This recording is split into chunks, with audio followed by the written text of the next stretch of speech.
Jungle.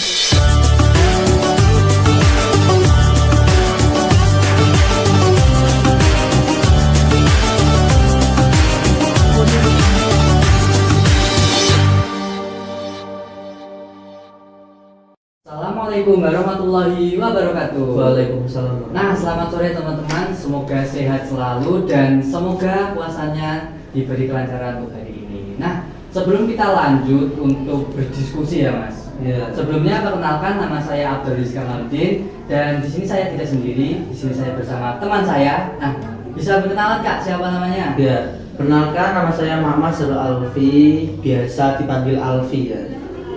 Nah, namanya Kak Alfi mungkin dari Prodi BKI sudah gak asing. Nah, di sini kita akan membahas Kak, apa itu maksiat dan bagaimana cara menghindarinya. Nah, nggak usah lama-lama lah, langsung kita gaspin aja lah Kak.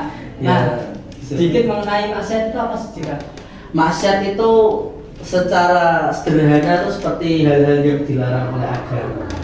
Secara sederhananya seperti itu. Terutama saat ini, saat ini kan momen di bulan puasa, di bulan suci Ramadan kan.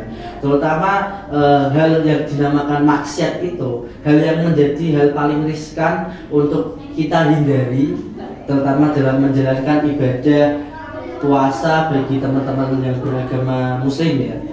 Kakaknya puasa gak nih? Wah, alhamdulillah puasa. Nah, teman-teman di rumah tentunya puasa dong, masa enggak? Itu ya. Untuk jenis-jenisnya sendiri itu, kalau kita berpatokan di kehidupan sehari-hari Kak ya, terutama bagi kaum muda itu Kak, yang paling mengganggu untuk beribadah puasa itu yang juga maksiat itu ya. Ini bukan dijelas-jelaskan maksiat, bukan jelas menjadi maksiat, tapi menjadi hal yang malah membatalkan puasa Kak. Apa itu? Itu dinamakan biasanya kalau orang sini, orang Jawa dinamakan mokel Kak. Mokel ya. Iya, mokel. Karena apa? Kalau muda sekarang itu biasanya kalau naik motor, jalan-jalan siang-siang itu gampang banget tergoda Kak.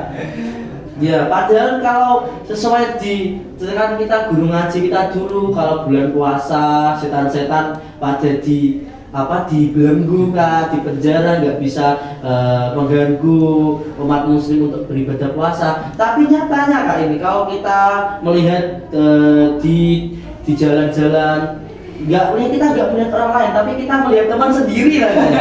Biasanya kalau teman sendiri itu kita keluar siang-siang, naik motor berdua boncengan, kadang itu setang motornya itu rusak sendiri. Belok sendiri ya. Berbeloknya nasi padang. Beloknya bisa pas nasi Bisa pas padang. keluar nasi padang. Karena kalau beloknya ke bengkel itu pasti nggak mau motornya gitu. Nah, itu yang paling sering terjadi dialami di kaum muda, terutama lagi maksiat kan ada beberapa jenis ya Pak ya. Maksiat ada yang maksiat dari mata, maksiat dari mulut, maksiat dari hati, telinga dan lain sebagainya. Nah, yang di sekeliling kita di kehidupan sehari-hari, terutama kalau di bulan puasa ini malah marak-maraknya Kak. Itu di mata. Biasanya kalau kita puasa kan terawih ya Kak ya. Biasanya itu momen anak muda laki-laki ya, masa-masa puber ini kan, matanya itu pasti screening kan,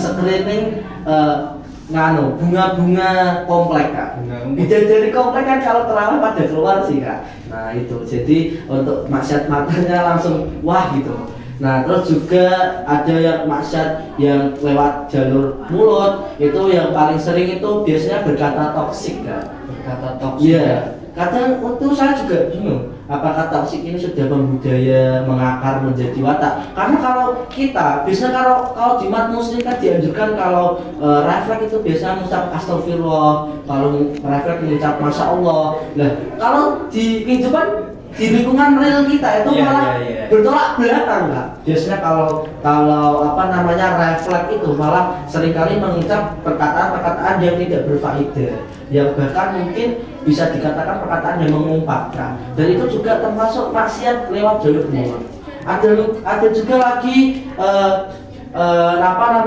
maksiat jalur hati, jalur telinga itu berkesinambungan. apalagi sama mulut itu ada kesinambungannya. Yaitu maksiat apa? Biasanya kalau teman-teman bilang di kehidupan sehari itu bilangnya itu ngerasani ya, ngerasani gibah itu sudah menjadi makanan kita sehari-hari. Kita juga patut untuk menghindarinya, gitu ya.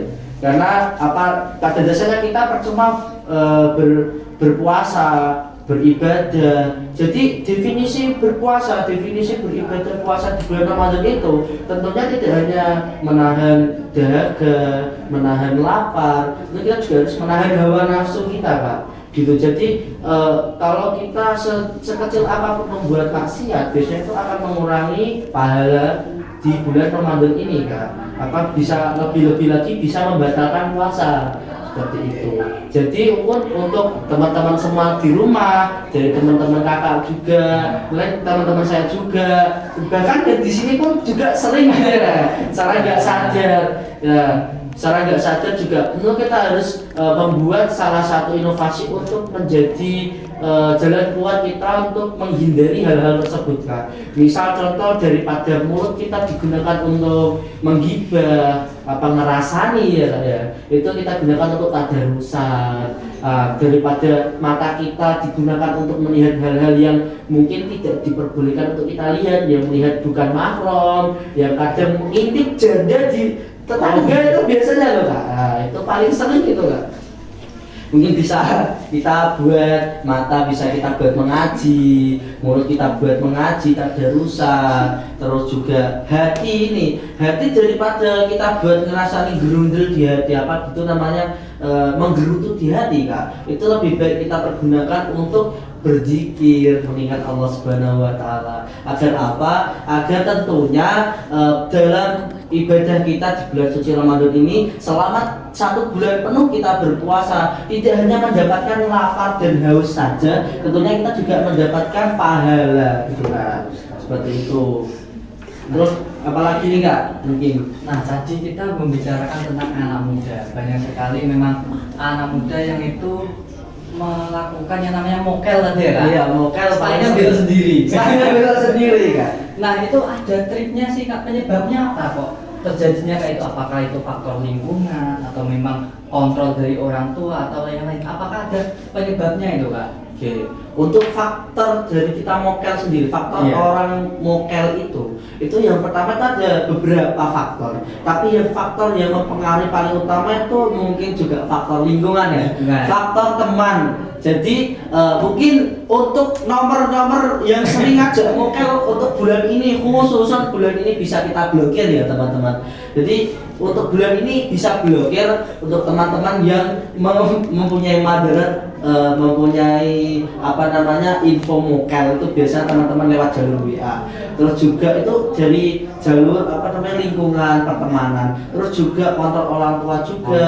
Biasanya kalau kontrol orang tua itu terutama kalau menggugah sahur. Biasanya alasan anak muda itu untuk mokel itu dia pertama bangunnya susah.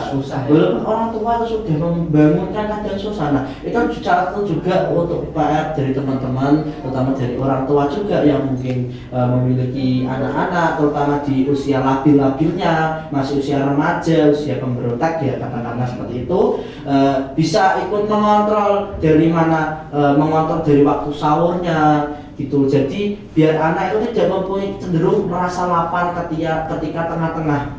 Dia itu untuk faktornya itu enggak faktor yang bisa dijadikan biasa dijadikan patokan mokel itu enggak sahur. Saya enggak sahur, jadi saya mokel saja. Bukan alasan berarti ya. Alasan jadi itu, Kak. Mungkin pesan-pesan saya sih buat teman-teman semua di rumah, mari kita sama-sama beribadah di bulan Ramadan ini dengan menghindari maksiat sekecil apapun gitu, Kak. Karena sekecil apapun maksiat itu pasti akan berpengaruh di pahala kita di bulan puasa ini. Jadi kan percuma kita sudah menahan lapar, dahaga, sudah lemes seharian ikut puasa tapi menurut maksiat sama saja. Pahalanya muspro katanya, Pak. Ya, seperti itu. Jadi pahala yang kita dapatkan akan sia-sia. Jadi mungkin cukup sekian dari hari ini, Kak ya. Mungkin saya kembalikan dari Mas Ajis ke Ajis kayak seperti Oke, itu. terima kasih. Tadi banyak sekali maksiat-maksiat yang dilakukan di hari dan di bulan puasa ya. Khususnya untuk anak-anak muda ini harus juga menghindari yang namanya motor menggo dewe lah kata. Iya. Kalau bahasa Jawanya seperti itu. Jadi juga kita harus pintar-pintar memilih lingkungan pertemanan juga sehingga nantinya maksiat itu akan terhindar. Nah, kita menghindari maksiat dengan apa? Dengan salah satunya menghindari dan memilah-milih teman-teman yang memang itu bisa membawa kita ke dalam hal-hal yang baik. Iya, tentunya harus itu. Harus ya. Harus. Nah, sebelum kita tutup Kak, ada pesan-pesan yang ingin disampaikan untuk teman-teman semuanya, khususnya untuk anak muda. Oke, itu teman-teman semua, pemirsa di rumah, teman-teman saya, teman-teman Kak Adis juga ya. Nah, Ini dari kita semua, untuk saya juga, Kak Adis juga, dan semua. Mari kita berlomba-lomba di bulan Ramadan. Tidak berlomba-lomba, Kak, tidak marhaban ya balapan, tapi marhaban ya syahrul alfi. Gitu. Marhaban ya syahrul Ramadan. Betul, Seperti itu ya. Terima kasih. Mungkin saya kembalikan, mungkin kayaknya sudah waktunya cukup sih. Sudah waktunya berbuka, ngabuburit lah kalau kemudian. Iya, iya, Kak. Oke, terima kasih kepada Kak Syahrul Alfi yang sudah menyampaikan berbagai banyak sekali hal-hal yang tentang maksiat, bagaimana kita menghindarinya, dan bagaimana kita memilih ya tadi, memilih teman yang baik yang nantinya bisa dibuat patokan, dibuat teman untuk yang dalam hal-hal kebaikan itu sendiri. Oke, saya terima kasih untuk teman-teman yang sudah menyempatkan untuk bisa melihat, bisa menonton mimbar, dan sekian. Sebelumnya saya ucapkan terima kasih dan mohon maaf. Akhirul kalam, wabillahi taufiq wal hidayah. Wassalamualaikum warahmatullahi wabarakatuh. Waalaikumsalam.